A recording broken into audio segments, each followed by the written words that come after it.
אמרה, יאמרו זונות מפרקסות זו זאת, תלמידי חכמים לא כל שכן. אז אני צריך להתחיל לדבר קצת על הימים שלי עם מיכאל ושי בקצרה.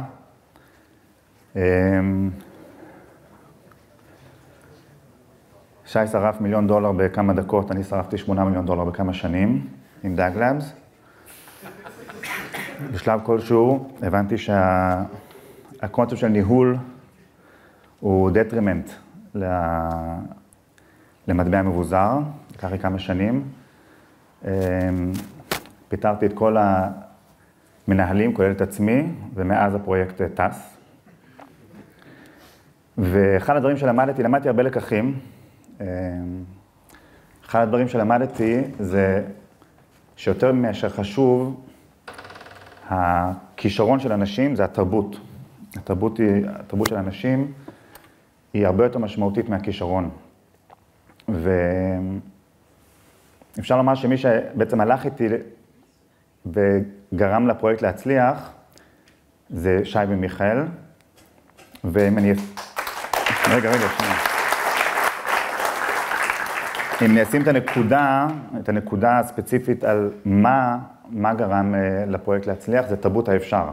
אני זוכר שמיכאל ישב באחת מפגישות הפיתוח, והוא שמע את המתכנתים שהיו מאוד קריפטו-פרנואידים. אתם מכירים מתכנתים שהם נורא רצו QA לכל דבר.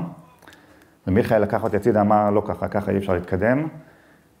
מיכאל אמר, אני זוכר את המילים האלה, הוא אמר, אני בפגישת פיתוח כזאת, כשאומרים לי, תעשה ככה, הייתי אומר, אני אצליח. גם אם צריך תרבות אפשר. ובשלב כלשהו, כששי הצטרף, זה נכון הסיפור על זאו, שזאו נורא התרגש, שהבאתי לו QA שהוא דוקטורנט במחשוב קוונטי, זה הפיל אותו, וגם העובדה ששי האמין ביכולת של קספה לפתור דברים מהותיים בקריפטו, ועם כל הידע המתמטי שלו והרצינות המתמטית שלו, זה בעצם אני הייתי הכי פחות מאמין מכל החבורה. אני ממש כפו אותי להוציא את זה, גדי כפה אותי להוציא את זה. גדי אמר לי, אתה חייב להוציא את קספה, בין אם אתה רוצה, בין אם אתה לא רוצה. אז ממש כופים אותו עד שהוא אמר רוצה אני, זה מיכאל ושי, ומאז אני קוצר את הקרדיט של אחרים.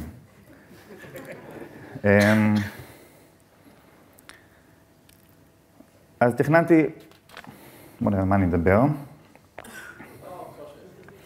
מצוין. אז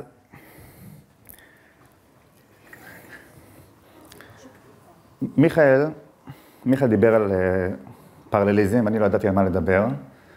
אז כשהוא אמר לי שהוא מדבר על פרלליזם, אני החלטתי שאני אדבר על זה, על אנטי פרלליזם. על בעצם זה שאי אפשר למקבל דברים בקריפטו-קרנסיז. אז אני אנסה ככה להסביר איך נראית קספה לעתיד לבוא, ומה מעסיק את הראש שלי, ומה אני חושב. אני מצטער לבשר לכם שדאגים כבר לא מעניינים אותי כבר כמה זמן. התקדמתי הלאה, כמו שאומרים. אני מספר, לאט. אז ככה, אז קריפטו, יש שני פילרס, יש שני עמודי תווך לקריפטו. תחשבו עליהם כאחד זה טושי ואחד זה ויטאליק, אם אתם ממש רוצים. אחד זה כסף, המאני בייס של המערכת, ואחד זה פייננס, אוקיי, open finance system. עכשיו, שני עמודי התווך הללו, הם גוזרים מתוכם מערכות טכנולוגיות שונות, ארכיטקטורות שונות, וגם תרבויות שונות. אגב, התרבות שדיברתי עליה מקודם, תרבות האפשר, Ethereum מאוד מדגיש את ה-innovation, את תרבות האפשר. בוא נעשה כמה שיותר דברים, נעשה מערכת כמה שיותר אקספרסיבית, מה שנקרא Turing Complete Machine, וביטקוין, deliberately conservative, המערכת של ביטקוין מאוד מצומצמת בכוונה, ה-scripting language, ואפשר להעביר בעיקר כסף מווישנק כזה לווישנק אחר. וזה נקרא UTXO model, כן? ה-UTXO model אומר שאני יכול לגעת רק באזור שלי בסטייט. אני יכול רק, זה האזור שמוצפן ורק אני יכול לפתוח אותו ולהעביר אותו למישהו אחר. עכשיו, ב-UTXO model הוא מאוד מאוד הוא מאפשר את המקביליות שמיכאל דיבר עליה. כי בעצם, יש לי את הארנק שלי, תעשו 10 בלוקים בשנייה, 100 בלוקים בשנייה, כמה טרנזקציות שתרצו במקביל, בסוף כשאני ניגש לגעת בארנק שלי, אני נוגע בו פעם ביום, פעם בשעה, פעם בדקה.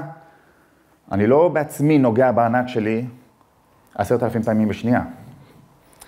אז בפועל, המקביליות של המערכת היא מאוד מאוד קשורה לעובדה שאנחנו בפיימנט. כן, ה-UTXO model הוא מאוד מתאים לפיימנטס. תדמיינו עולם פיננסי. כן, אז בעולם פיננסי, הנכסים שלנו משותפים. כן, אני יודע שכולם רוצים לדבר על סמארט קונטרקט, תכף נגיע לסמארט קונטרקט, אני פשוט רוצה להשאיר אתכם באיזשהו מתח.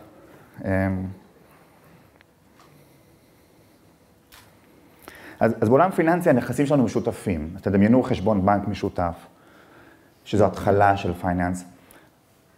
אז חשבון בנק משותף עדיין אנחנו יכולים להתנהל בצורה של מקבילית. למה? כי אם חשבון הבנק נשלט על ידי כמה entities, נגיד 5 מתוך 7, כמו שאתם מכירים במולטיסיג, אז עדיין אנחנו לא ניגע בזה כל רגע. אז עדיין אפשר למקבל את המערכת. אבל במערכת פיננסית, אז פתאום יש לנו נכסים משותפים לכולנו, ואין הגדרה מצומצמת לכולנו. זה הגדרה מאוד מאוד פתוחה.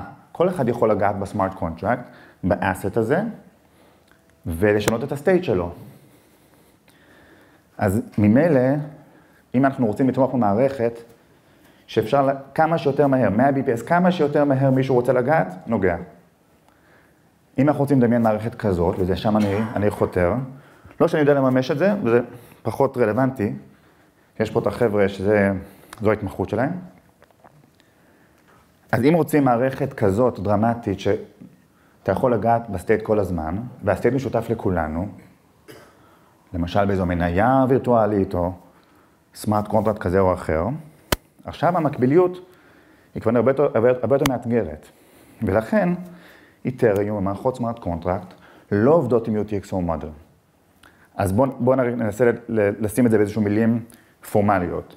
אוקיי, אז ב-UTXO model אתה מספר למערכת, בגדול, זה היה הסטייט הקודם, מכאן אני רוצה להגיע, לשם, מכאן הגעתי, לשם אני רוצה להגיע, זה ה-previous state וה-next state של האזור שלי, ושולח את זה למערכת. אבל במערכת שאני סיפרתי לכם שרוצים לעשות כמה שיותר מהר פעולות בנכסים משותפים, אז אני לא יכול לומר, אני יכול לומר בערך מכאן הגעתי, ובגדול לשם אני רוצה להגיע.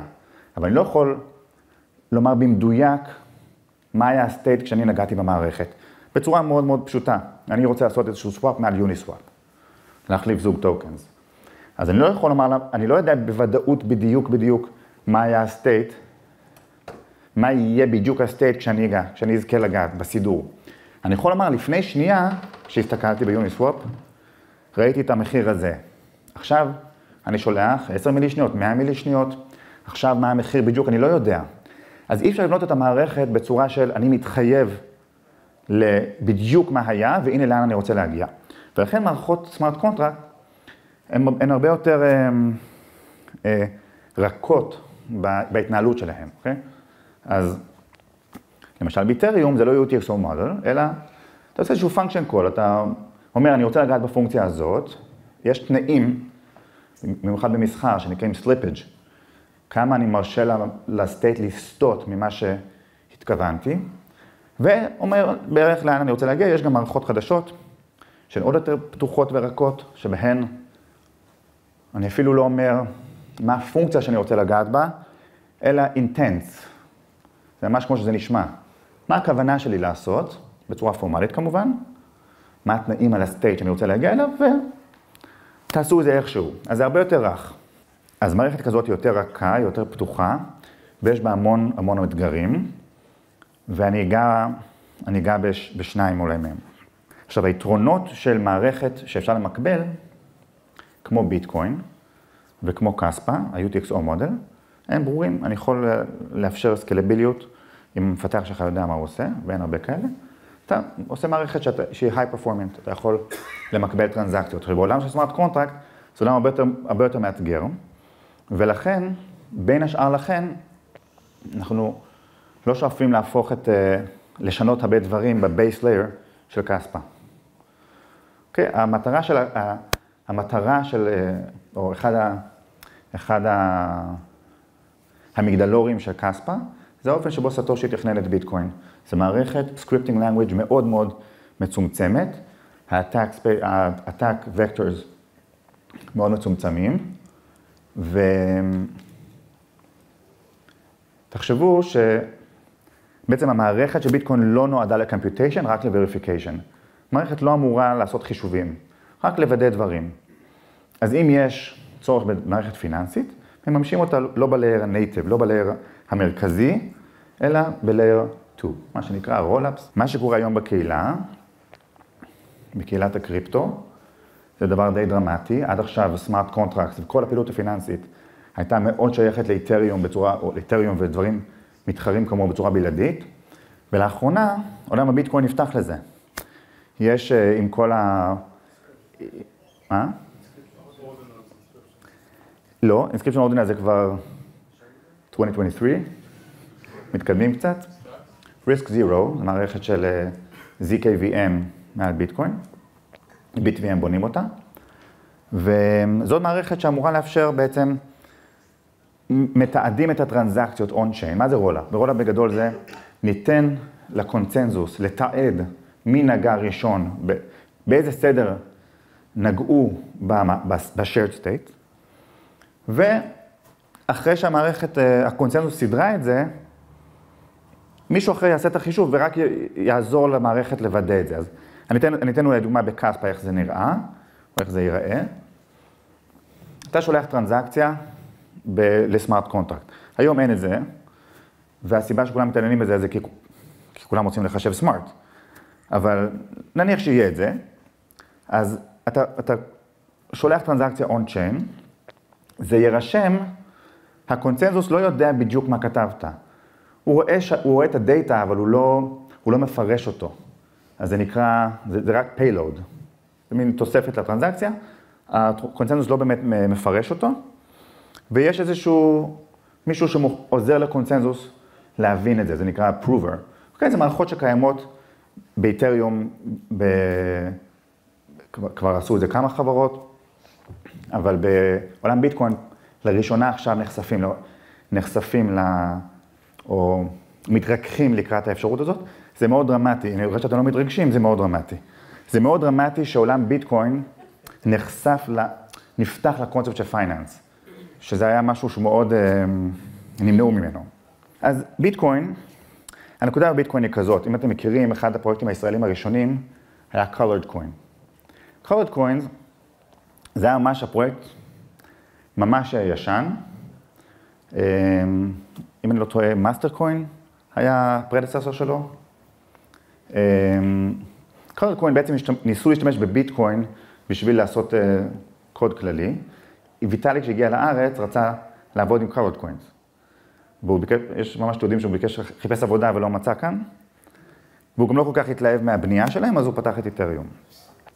עכשיו, הבעיה ב-Colored Coin היה שהוא באמת לא נתן אפשרות לעבור בעצם bridge ל-on-chain consensus.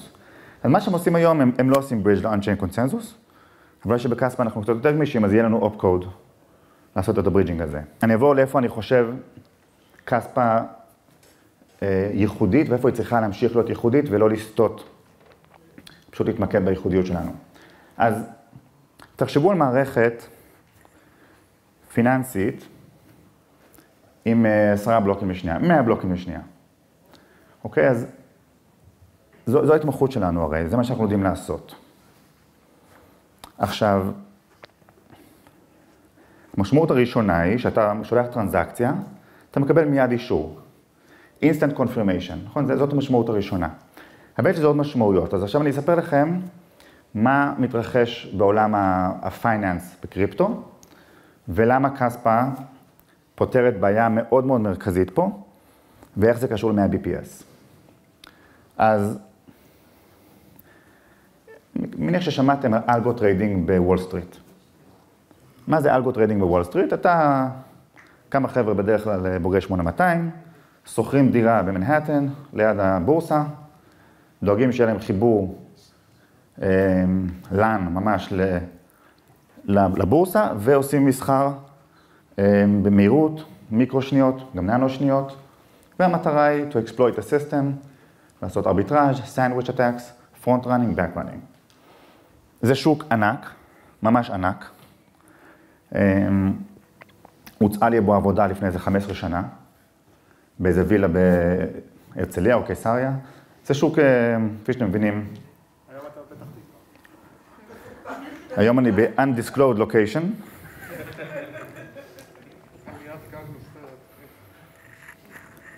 אני קיוויתי שלא ידעו עליה.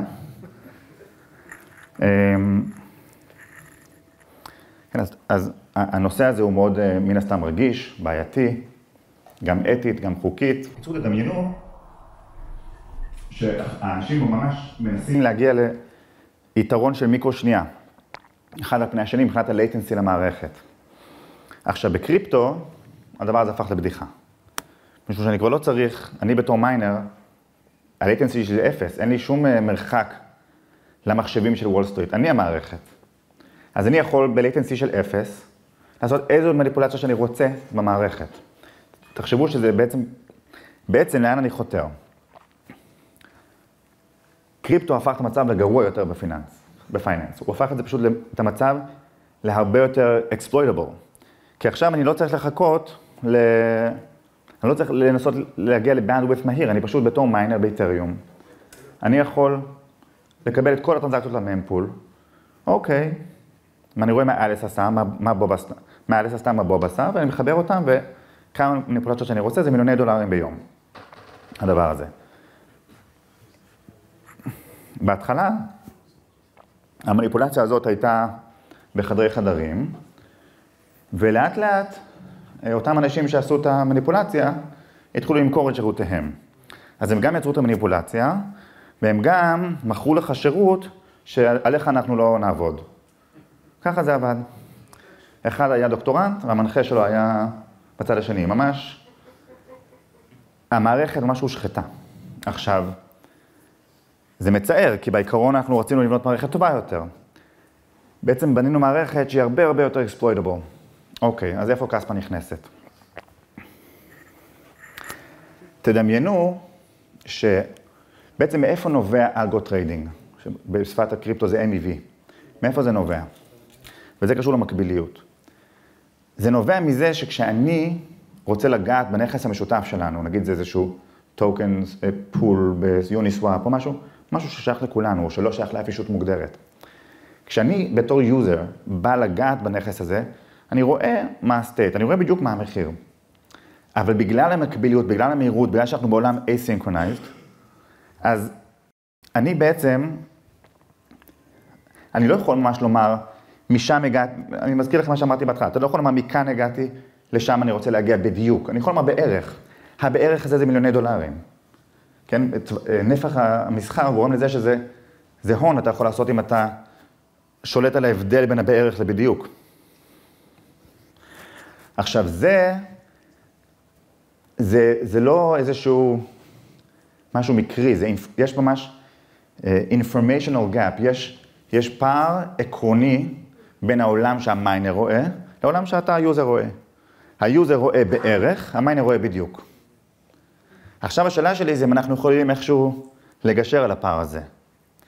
איכשהו לגרום לכך שהיוזר שרואה בערך יקבל את השירות שהוא היה יכול לקבל אם הוא מקבל בדיוק. ובאופן מפתיע כספה נכנסת לתמונה. איך? תחשבו שאם יש 100 בלוקים לשנייה, לא באמת צריך את זה, אבל אני נורא רוצה להתעלל בסאטון. אז אני יכול, תראו לכם שלכל אחד מכם, אמרו לי שיש פה 100 איש. שורת קוד אחת. בסודוקוד זה שורת קוד אחת. זה הידע שלי, מסתכם שם. אני מתכנת באוברליף, רק שתדעו. אוקיי, אז תחשבו שיש פה 100 איש, אז תחשבו שלכל אחד מכם יש אחוז מה-hash rate, אוקיי? אז ב-100 BPS כל אחד מכם קורא בלוק בשנייה. עכשיו, אני כיוזר שולח לכם טרנזקציה. אם נבנה את זה נכון, כן? ויש לנו הרבה עוד דרך לעשות. אני מספר פה איזשהו half-baked idea, איזשהו כיוון שאנחנו נמשיך לפתח, אבל תזרמו איתי רגע. אז כל אחד מכם מקבל את אני היוזר, אני הויקטים. אני שולח לכם טרנזקציה. עכשיו, מה שאפשר לעשות זה לעשות מכרז בין כולם. אפשר בעצם לומר, אוקיי, מי ייתן לי את המחיר הכי טוב? מי הכי ייתן לי את השירות של מי שיודע בדיוק? כן, אז הטרנזקציה שלי אפשר לעשות עליה איזושהי מניפולציה. אבל אתם ביניכם לביני יש informational gap. אתם יודעים את הבדיוק, אני יודע את הבערך. אבל ביניכם אין informational gap. כולכם במצב טוב. אז בעצם נתת לכם להתחרות זה בזה. תתחרו זה בזה, ותיתנו לי את המחיר הכי טוב שאני יכול לבקש. אז זה איזשהו רעיון שככה מתפתח אצלי בשנים האחרונות, שאפשר לקחת מערכת של סיקוונסינג מקבילי, ולפתור ככה בעיה מאוד מאוד מהותית בעולם הפייננס. איך זה ייראה? יוזר יפרסם טרנזקציה, אתם המיינרים תריבו מי ייתן לו הכי הרבה קיckback או rebate, יש כל מיני ביטויים לזה בקהילת ה-MEV, ואני אקבל בעצם את ההחזר על המניפולציה שעשיתם על גביי. אם זה סנדוויץ', אם זה front running, מה שזה לא יהיה. עכשיו, זאת מערכת מאוד ייחודית לקספה. כי בעולמות האחרים של קונצנזוס, הם בדרך כלל leader based. מה זה leader based? זה פעם בסיבוב, נגיד תשבו פעם בשנייה, פעם ב100 מילי שניות, לא משנה כרגע מה אורך הסיבוב. מערכות קונצנזוס רגילות, פעם בשנייה בערך, פעם ב12 שניות, לא משנה, בוחרות קורא יחיד. כן, אז באתריום, פעם ב12 שניות, כמדומני, יש קורא יחיד. הוא מונופוליסטי, הוא יכול לעשות מה שהוא רוצה. זה נכון שהוא לא יכול לבחור האם הוא נבחר, הוא לא יכול לשלוט על האם הוא נבחר בסיבוב הזה או לא, אבל מהרגע שהוא נבחר, הוא עושה מה שהוא רוצה. אז אין עליו שום מגבלה ברמת המניפולציה. אבל אם אנחנו הולכים לעולם של high BPS, זה בעצם אפשר to introduce a new game, כאילו אפשר להמציא משחק חדש, ולדאוג ככה שהיוזרים יקבלו את בעצם מגננה מפני MEV.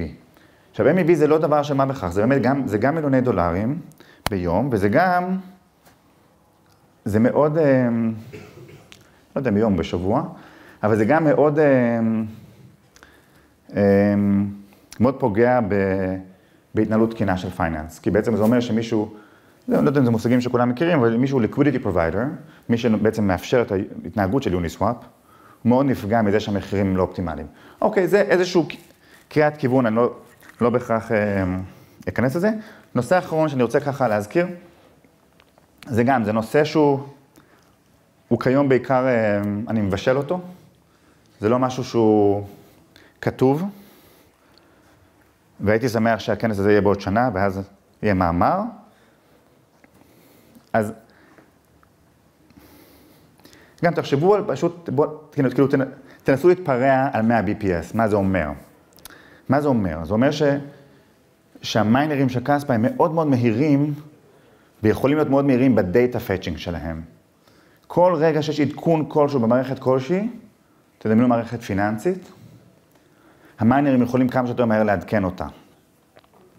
לעדכן את המערכת על זה. עכשיו, למרבה הצער, עם כל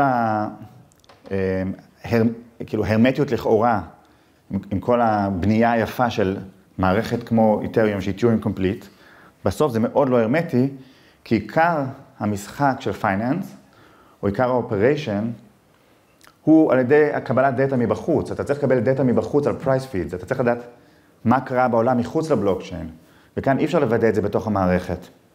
מה שאמרתי עכשיו זה נקרא The Oracle Problem. זו בעיה שהיא מאוד מהותית, היא אומרת, אין לבלוקצ'יין דרך לוודא מה קרה מחוץ אליו. בתוך הבלוקצ'יין אני יכול, אם עליזה שלחה לבוב, בשפה שלנו, עליזה שלחה לראובן, כן? קצת פחות מרגש, אבל בכל זאת. אם עליזה שלחה לראובן איזושהי עסקה, והיא לא חתמה קריפטוגרפית, אני יכול לוודא את זה מיד, זה לא בעיה. אבל אם האופריישן של המערכת ממש תלוי בדאטה מבחוץ, לדעת מה, נגיד, מה ה-exchange rate של שני טוקנים, או דברים כאלה, אז בעצם כמעט הרסנו את כל הרעיון, כי בעצם האופרציה האמיתית והמגננה האמיתית היא בכלל לא verifiable, כן, from within our system. זה לא משהו שאני יכול לוודא בתוך המערכת, זה משהו שצריך להיות מערכת חדשה שתוודא את זה. זו עוד סיבה למה אני מאוד רוצה שקספה תמשיך להתמחות בסיקוונסינג, במהירות של ה-fetching of the data, לא במימוש החוזים הללו. תאפשר את החוזים האלה ב-Layer 2, אבל ב-Layer 1 כמה שיותר לשפר את התכונות שרק מערכת מקבילית מבחינת הקריאה, בעצם לשפר את התכונות שאנחנו יודעים לעשות הכי טוב. וזה 100 BPS עם פרוטוקול Diagonite, שאין לו שום צורך לדעת מראש את ה-delay באינטרנט, את ה-latency. הוא מאוד מאוד גמיש, שזה אומר שני דברים. זה אומר שכשהאינטרנט נופל, הוא בסדר, הוא מאט את הפעילות, אבל ה-security לא נפגע, וכשהאינטרנט רץ, הוא רץ יחד איתו. אז לשם אנחנו רוצים להגיע. אנחנו עושים את זה מכל מיני עגלות קפה למיניהן באזור. כאמור, אני לא יודע כמה אני תורם למאמץ הזה, אבל אני משתדל לתת איזשהו כיוון לחבר'ה שיודעים מה הם עושים. אני אולי אסיים באיזושהי שאיפה אחת שלי. באמת, מהימים הראשונים של קספה, הרגשתי שהקהילה מתייחדת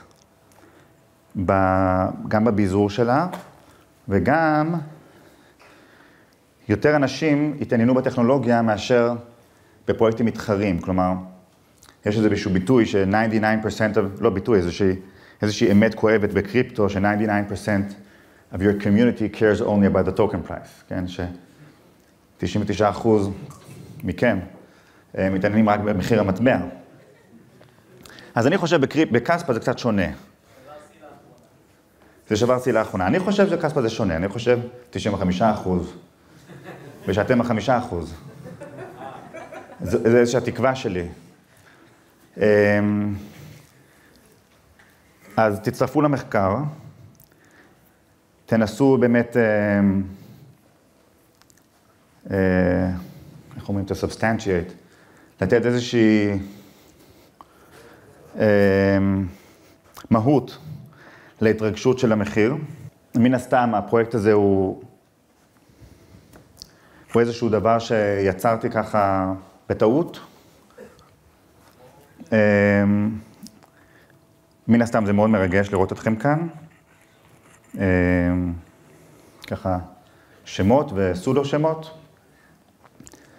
אז זהו, אני מקווה שתצטרפו להתרגשות המחקרית. תצטרפו לתנועה הזאת, כי זה בעצם, יש פה תנועה, בין אם אנחנו מספיק פנויים כדי articulate it, אבל יש פה איזושהי תנועה שיש בה הרבה ערכים, וכל אחד יש לו דגש אחר. למה הוא פה, מיכאל סיפר למה הוא פה, שי סיפר למה הוא פה. אני לא יודע למה אני פה, אבל אני מקווה שאתם יודעים. וזהו, ניגש לזמן השאלות.